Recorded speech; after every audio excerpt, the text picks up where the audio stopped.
Hi, I'm Chris the Pinball Noob, and I just got a special delivery for my Phantom of the Opera. Can you guess what it is?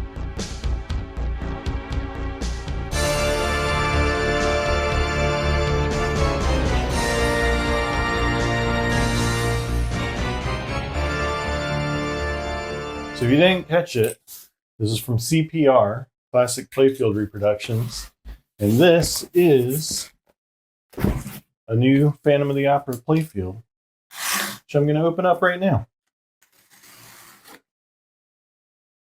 There's the back side, complete with the Phantom of the Opera face on the back of the middle insert. Let me flip this.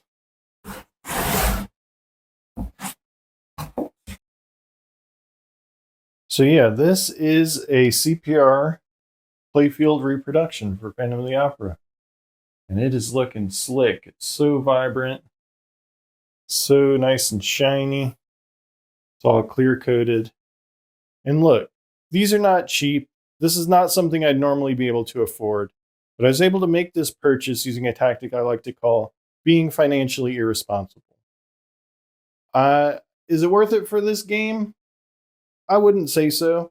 Phantom of the Opera, while collectible, is not exactly one of the most highly respected games on the market. However, there's a group of people that consider it one of the most beautiful games ever made. And so when you're restoring a pretty shallow game that's known for looking good, you want it to look as good as possible. So let me try to justify why I think it was worth buying a reproduction playfield for this game. If you look at these, you will very often find Phantom of the Operas with all this paint flaked off here down at the bottom. And down here especially, you can see a groove worn into the outlane. Because the way these playfields were made, something about this ink, it just peeled off really easily. You can see up here, all around these inlanes and outlanes, this is all peeled off, especially where the ball drops right here. It's just in really bad shape. The rest of the playfield was covered in this mylar sheet, which is all bubbled up in some places. And it just kind of looks dingy and dull across the whole playfield. This one, you can see how much wear there is. Anywhere that the mylar is not, like around these pop bumpers up here, this is just worn down to the bare wood here around the pop bumpers. Back here, you can see all of this is worn off. So just a lot of bad playfield wear on this machine. But the worst offender to me is this insert right here. It's supposed to look like the orange one over here. But at one point, there's a flasher bulb behind this, and it must have got stuck on. And it just completely melted through this insert. If you look at the back of the insert, there's an actual hole in the insert, and you can feel it through the mylar here. It's just melted straight through. So I thought about cutting this circle out and trying to take the mylar off and then replacing the insert with a new one. But the chances of that actually making it look worse is pretty high. You can see the mylar is also all bubbled up there. So I was going back and forth, and I was like, there's really no good way to fix this. There's really no way to take the mylar off the playfield. I've heard if you try to strip this mylar, you're just going to peel basically the top layer of paint off the whole playfield. So I really debated it. This game is not worth that much, so financially it doesn't really make sense to buy a replacement playfield. But I just wasn't excited about restoring a game like this just to have it look dingy and burnt and worn out. So once I saw these were back in stock, and that's another thing, when I first got this game, the reproductions were out of stock. And when these came back in stock, I just couldn't help myself. So I placed an order, and it's here, and it looks pretty amazing. Now the next question is, am I actually going to be able to pull off a playfield swap? I've restored 3 complete games at this point, and I've disassembled a couple upper playfields pretty completely, but I've never disassembled underneath a playfield. I've never swapped grounding cables or wire harnesses or anything like that. And this game has a number of subway ramps, which I'm also going to have to replace. So it's intimidating, but I'd be lying if I said I wasn't a little interested in the content. I can definitely make some videos about my first experience swapping a playfield. I think that'll be pretty interesting. Even if it doesn't go well, or maybe especially if it doesn't go well, I can make for some pretty interesting videos. I do have replacement ramps. You can see just how beat up these ramps are. They were stuck back together with some Bondo. This piece is missing right here. And back here in the organ, the subway ramp is actually cracked. So I have replacement ramps from Ramp-O-Matic, which these were actually made after I got this machine as well. So since I've had this machine, which I've been sitting on for a while, all these replacement parts came out for it. And to me, that just seems like everything's coming together for a nice full restoration of this game, if I can pull it off. So, first things first, I have to get the game working. So I have a replacement power board. That needs to go into the head, and I need to fix a bunch of burned up wiring. Once the game works, and I can confirm everything is complete and working on the playfield, then I can start disassembling and do the playfield swap. Another thing to notice, this game is missing the magic mirror. So I ordered a new flap for that, but I need to figure out the spring and the wire that hold it down. So yeah, this one's going to be quite a project, but I'm excited. What could be more exciting than the new playfield? I think it's going to look pretty amazing when it's done. And I can't wait to get started. But before I can get to the fun stuff, I first have to get this game working. There's no point in prettying up a game that doesn't work. And the first thing I'm going to have to do is replace the power board, which in the previous video I showed how burned up it was. And I got this nice replacement from Xpin. So this is going to go in here. But before I even do that, I need to fix whatever is going on with these. Somebody did a replacement at one point. You can see this one, this connector was not replaced. And you can see just how badly burned it is. I'm going to repin this one and redo some of the wires. But whoever fixed what was going on here didn't even bother with the new connector. They just soldered these wires directly to the old board. So I had to cut them off. And now I have to figure out how to put these wires back in a connector. I don't even know. I think that's a ground there. But yeah, I'm going to have to look through some diagrams and figure out which wires go to which connectors. I have replacement connectors I can wire them into, but I'm going to have to do some homework first. So let me do that, and I'll be right back.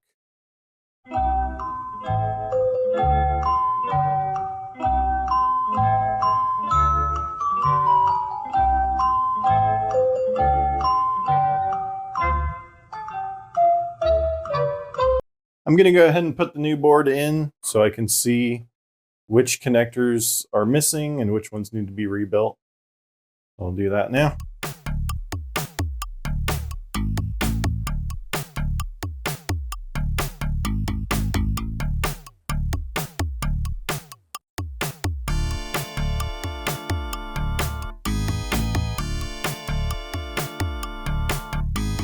So it's looking like all the connectors are intact except for these two square ones. There's this one here which does actually plug in, but it's so burnt that I'm going to replace the connector and repin it. And then there's the 6-pin square up here, which I think is just this bundle of wires. So I need to get the new 6-pin connector and figure out how to rewire that, and then fix this one. And I think all the power plugs will be intact. So I'm going to give that a shot and then maybe try turning it on and we'll see what happens. Okay, so after doing my homework for the 6-pin connector, which is this guy here, I spent a lot of time trying to figure out which black wire is supposed to go to each of the 2 pins, because only 2 pins go to this connector. It's these 2 black ground pins. I was trying to figure out which one goes to which. They both come from these rectifiers in here. And so I was trying to figure out which one goes to which pin. And I come to find out it doesn't really matter, because they're coming from the ground on these bridge rectifiers. And they're just connected anyway. So it doesn't matter which one goes to which. But one's got to be male, one's got to be female to fit there. So this one should be easy. I'll knock this one out real quick. Need to undo these, what do you call them? Acorn nuts. Get rid of these extension wires. Now I can pin these directly into the connector.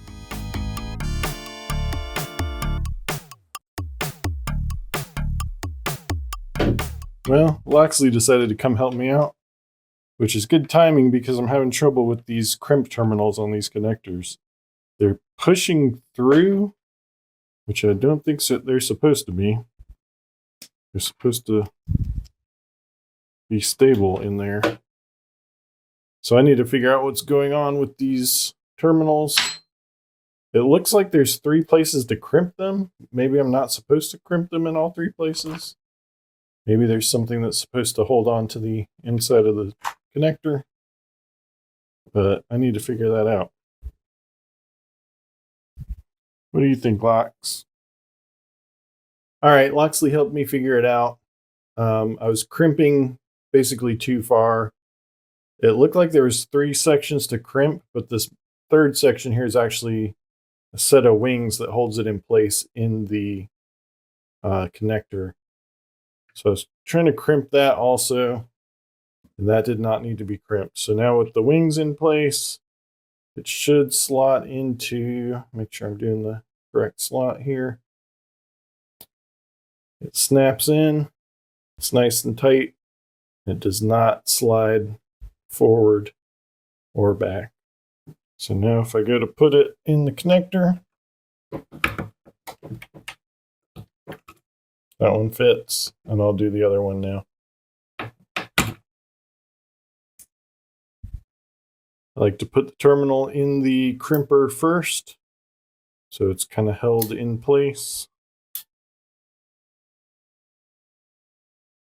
Then I slide the wire into the correct length, and I hit it with the big crimp, and then again with the smaller crimp to really lock it in.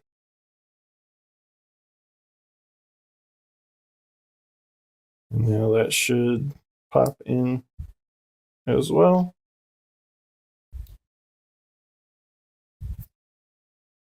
And like I said, this connector only has the 2 wires in it, so that should be all it needs.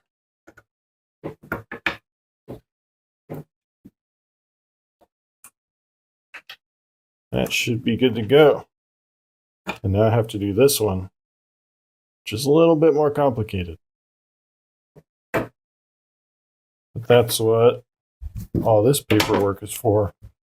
I just have to figure out if I can read what this actually says, which is why I printed out a sheet that's blown up so big. I can see gray-green here, but these middle ones, I don't know, gray-white, white something, that's the ground. I don't know. I'll see if I can figure it out. Now this connector is kind of interesting because I do have the original. It's a little burnt, but it starts pretty good for pins 1, 2, and 3, which you can see up here, should be violet, orange, and orange. And you can see here, we got violet, orange, and orange. So first 3 look good. The next one is supposed to be white. And we've got a white wire going there. But when you get to the bottom here is where the problems start happening. First of all, we have a ground wire twisted onto this one, and I'm really not sure why that's there. And then we have this weird bundle that start gray and green, and then they splice in these purple and then red ones. I don't know. I don't think these are even supposed to be here. These are what were originally soldered directly to the circuit board. So I'm going to remove these, figure out what's going on with the gray wires, and try to get this all in a new connector. So let's start by taking this apart, and let's see how they spliced these in.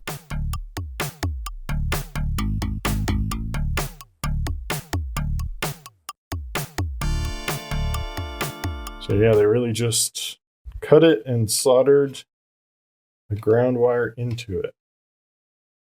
Now, why did they do that? This wire here is a gray and white, which it is. It's the correct wire. But why would they solder? This was screwed into the ground panel. Maybe it was a ground wire fix attempt. But I assume with the new board, I don't have to worry about that. So I'm going to remove this. And as for these,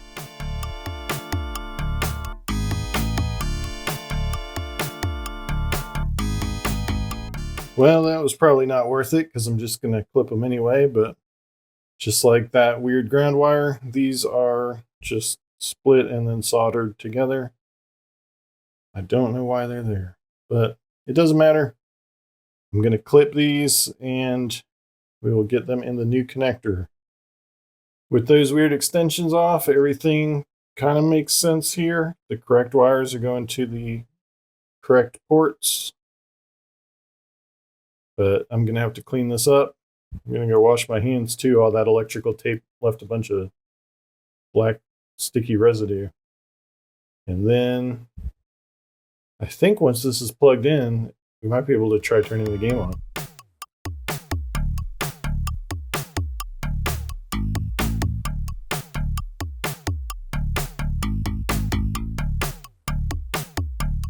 All right, got all the wires in place in the correct spots. Did lose a little length on the gray wires, but there's still plenty of room to reach the plug here.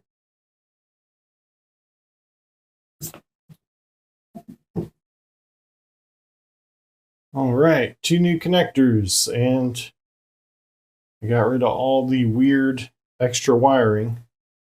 So I'm going to try closing this up, and we'll see if the game starts up, because I believe all the wiring should be correct now. All right, I got everything plugged back in. I'm going to go ahead and turn it on, and we'll see what happens. Normally, powering a game on after installing a new board like this would be kind of scary. But I know for a fact this game was working before, and all I did was rewire 2 connectors there. So I don't anticipate anything going crazy wrong, but we'll see. Hitting the power button right now.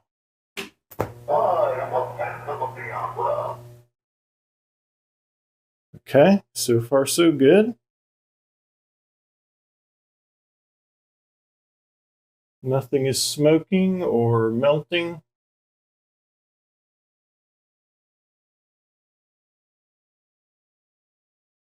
I kind of expect it to boot into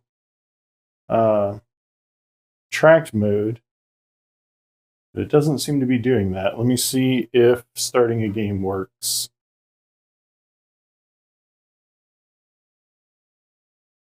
Not getting anything there. Maybe I need to add some credits.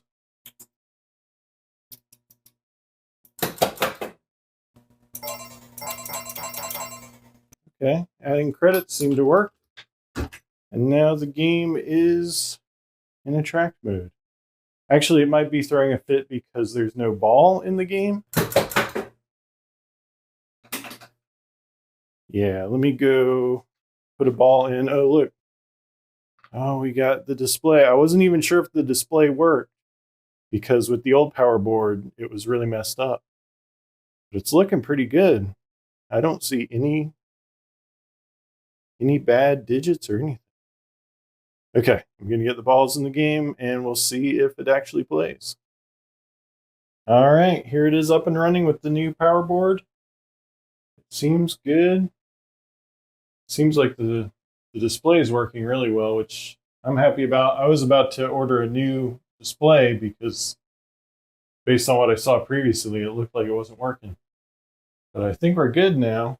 And I have it set to free play, I believe. Oh, it kind of died on me. Don't know what that means. Well, I'm not really sure what's happening at this point. It seems like it comes on for a little while and then goes dead. So I'm going to have to troubleshoot. Hopefully it's not a problem with the CPU board, but I'm going to have to do some tests and see what I can figure out. I did a little more research.